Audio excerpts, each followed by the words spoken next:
भ्रष्टाचार पे zero tolerance की बात करती है वो प्रधानमंत्री मोदी जी को देखना चाहिए इलेक्टोरल बोर्ड पे कितना बड़ा घोटाला उन्होंने किया है। 70 करोड़ महिलाएं इस बार मोदी जी को जो वोट देकर के प्रधानमंत्री बनाई थी, वही मोदी जी को घर भेजने जा रही हैं। जनता के पास मुद्दा हमारा बेरोजगारी का है, महंगाई का है।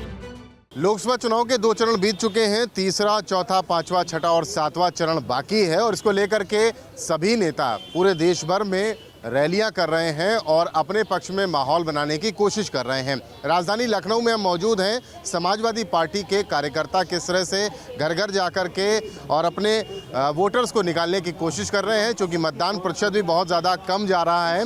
ऐसे में तमाम समाजवादी पार्टी के कार्यकर्ता हमारे साथ हैं, पदाधिकारी हैं, उनसे बातचीत कर लेते हैं कि वो क्या करने जा रहे हैं। राष्ट्रीय उपाध्यक्ष हैं आप, क्या नाम है आपका? मेरा नाम प्रदीप शर्मा है। मैं राष्ट्रीय उपाध्यक्ष हूँ समाजवादी लोहिया वाहिनी का और वर्तमान में कैंट विधानसभा लखनऊ का प्रभारी हूँ मैं। भाई एक चीज़ बताइए, क्या आप लोगों को थोड़ा बहुत डर लग रहा है कि जो वोटिंग परसेंटेज सवाल सुन लीजिए, वोटिंग परसेंटेज कम हो रहा है, क्या आपके जो वोटर्स हैं वो नहीं निकल रहे हैं या सत्ता पक्ष के वोटर्स नहीं? ऐसा कुछ नहीं है। देखिए, वोटिंग प्रतिशत एक कम होने की वजह पे बहुत प्रचंड गर्मी भी पड़ रही है।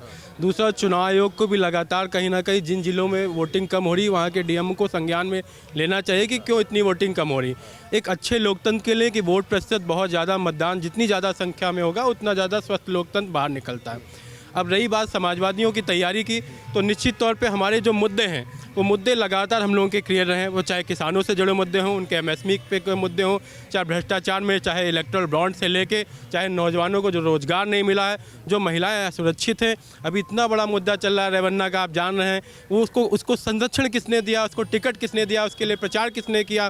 और जो भ्रष्टाचार पर जीरो टॉलरेंस की बात करती है वो प्रधानमंत्री मोदी जी को देखना चाहिए इलेक्टोरल बोर्ड पर कितना बड़ा घोटाला उन्होंने किया है। भाई, आप अपने जितने भी मुद्दे और अपनी जितनी भी बातें कर रहे हैं उसमें मुसलमानों का जिक्र नहीं कर रहे हैं। प्रधानमंत्री और भारतीय जनता पार्टी मुसलमानों को केंद्र में लिया। देखिए, समाजवादी पार्टी लगातार उन हक हुकूक की लड़ाई लड़ती आई, चाहे अल्पसंख्यकों की बात हो, चाहे दलित वंचित शोषित किसी की भी बात हो। समाजवाद समता, संपन्नता, स्वतंत्रता का रास्ता दिखता है और समाजवादी भाइयों ने लगातार अल्पसंख्यक भाइयों के साथ जहाँ भी अन्याय हुआ वहाँ समाजवादी पार्टी लगातार खड़ी रही। और अल्पसंख्यक भाइयों का भी रुझान हम लोगों के प्रति बिल्कुल सही रहता है, क्योंकि हम लोग उनके हक हुकूक की लड़ाई लड़ने का काम करते हैं। आपके कार्यकर्ताओं से बात कर लेते हैं, ये काउंटर कैसे करते हैं जाके भाई, जब प्रधानमंत्री जी कहते हैं कि घुसपैठिए हैं, ज़्यादा बच्चे पैदा करने वालों को उनका हक दे दिया जाएगा, अतीक अहमद, मुख्तार अंसारी और इन सब के काउंटर करने की बात करते हैं, माफियाओं की कब्र पर फातिहा पढ़ने की बात करते हैं। आप समाजवादी पार्टी नेता हैं, कार्यकर्ता हैं, जब जाते हैं तो क्या जनता और मतदान करने वाले लोगों को, मतदाताओं को बता रहे हैं? इस समय तो हम लोग बस एक ही बात कह रहे हैं कि जो भी बीजेपी सरकार ने किया है पुराने समय में, ठीक है, वो सब कुछ देखने और समझने की ज़रूरत है। भ्रष्टाचारी हैं ये, इन्होंने दलित समाज के लोग हों या पिछड़े समाज के लोग हों, अल्पसंख्यक समाज के लोग हों, सभी को सताने का काम किया है, सभी के हक अधिकारों को खा। आप भी अल्पसंख्यकों की बात नहीं कर रहे हैं, आप बताइए कैसे काउंटर करते हैं? देखिए, आप अतीक अहमद की बात कर रहे हैं ना, तो इनकाउंटर किसे कहते हैं? आप भी समझदार हैं। दोनों पक्ष की तरफ से गोलियां चलें उसे कहते हैं इनकाउंटर, जिन्हें गुंडा मार दिया जाए।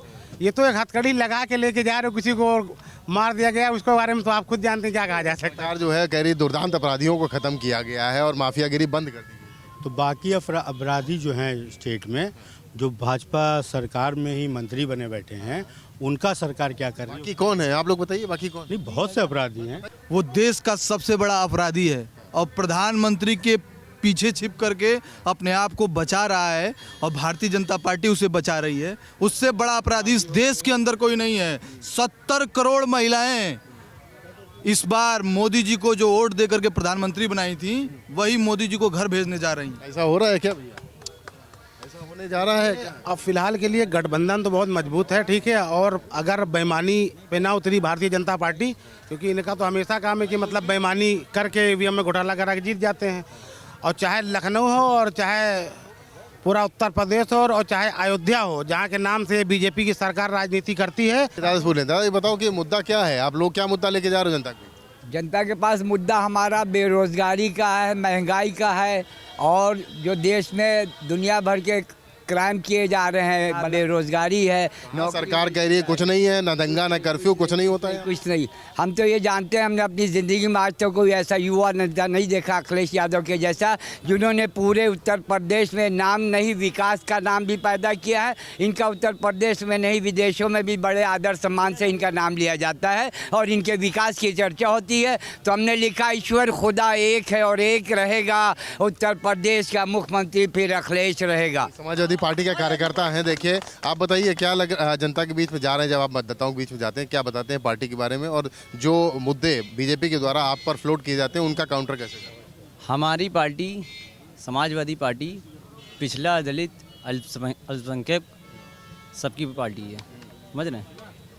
ये गरीबों मिस्किनों की पार्टी है, गरीबों की पार्टी है। आप बताइए क्या मुद्दे आप लोगों को जनता के बीच में मिलते हैं, क्योंकि जनता अब ये भाप रही है और हम लोग भी देख रहे हैं कि असल मुद्दे जो आप लोग उठाते हैं, महंगाई, बेरोजगारी, चिकित्सा, शिक्षा, इन पर बात नहीं हो रही है। बड़े बड़े मंचों से जो नेता हैं वो और कुछ बातें कर रहे हैं, अन्य मुद्दों को ला रहे हैं। जैसे कि हम लोग के पास और विपक्षी दलों के पास मुद्दों की कमी नहीं है। भारतीय जनता पार्टी असल मुद्दों पे बात हो रही है आप लोगों के द्वारा भी? जमीनी मुद्दों की बात समाजवादी पार्टी हमेशा करती हुई है। समाजवादी पार्टी कौन से जमीनी मुद्दों पर बात कर रही है? अब आप देखिए कोरोना वैक्सीन के नाम पे हम लोगों को और हमारे देश और प्रदेश की जनता को जहर देने का काम इस भारतीय जनता पार्टी की सरकार ने किया। कोरोना वैक्सीन से कितने लोग हार्ट अटैक की बीमारी से ख़त्म हुए हैं, हमारे आपके परिवार के लोग कैंसर की बीमारी से पीड़ित हैं, लेकिन सरकार और हमारे देश के प्रधानमंत्री चुप्पी बांधे हैं, गूंगे बहरे और अंधे होकर बैठे हैं। ये सबसे बड़ी बात, देश के प्रधानमंत्री का जो दायित्व होना चाहिए भारत की जनता के लिए, देश के प्रधानमंत्री के मंचों पर देख लीजिए आप बात क्या करते हैं। वो पाकिस्तान की बात करते हैं, वो मंदिर की बात करते हैं, वो शमशान की बात करते हैं, वो कब्रिस्तान की बात करते हैं। असल मुद्दे पे बात तो वो स्वयं नहीं करते। आप बताइए देश में कितनी सड़कें उन्होंने बना दी, कितने बड़े हॉस्पिटल बना दिए, कितने जिलों को जिलों से सड़कों से जोड़ने का काम दिया। तो कह रहे हैं हमने एक्सप्रेस वे जाने कितने बना एक्सप्रेस वे में इतिहास उत्तर प्रदेश में अगर आप देखेंगे, आगरा एक्सप्रेस वे शानदार राष्ट्रीय जो, और किसी भी एक्सप्रेस वे को बनाने के लिए सबसे ज़्यादा महत्वपूर्ण होता है ज़मीन का एक्वायरमेंट करना।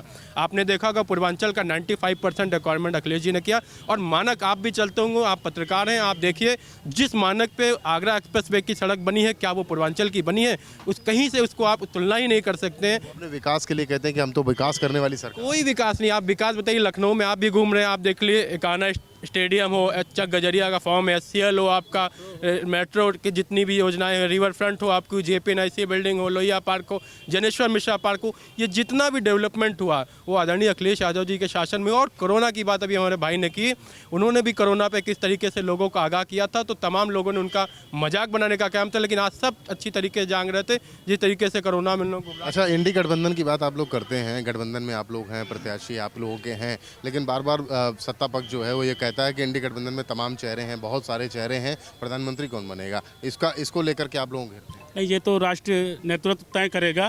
लेकिन हम ये बताना चाहते हैं, हम 2012 से पार्षद हैं अम्बेडकर नगर के। हमारी जो सरकार है हरदम विकास का काम करती है, और ये भाजपा सरकार सिर्फ हिंदू मुस्लिम का काम करती है, उसके अलावा कोई काम नहीं करती है। हिंदू मुस्लिम करके आपने जिस भैया ने बताया कि अतीक को ये कर दिया, वो कर दिया, ये टारगेट करके कि मुस्लिम वर्ग के लोग को टारगेट करके अब हिंदू वर्ग का वोट लेना चाहती है।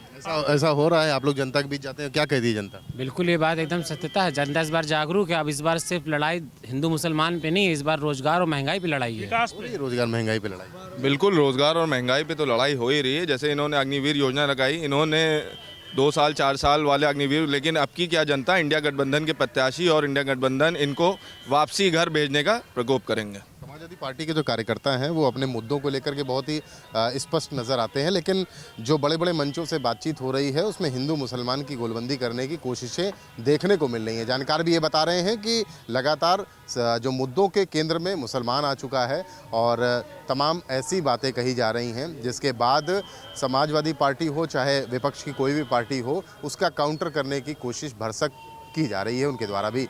लखनऊ से कैमरामैन रजीश तिवारी के साथ रतीश त्रिवेदी, श्रेष्ठ भारत। उत्तर प्रदेश की हर खबर से अपडेट रहने के लिए श्रेष्ठ यूपी को करें सब्सक्राइब, बेल आइकन दबाएं और देखते रहें श्रेष्ठ यूपी।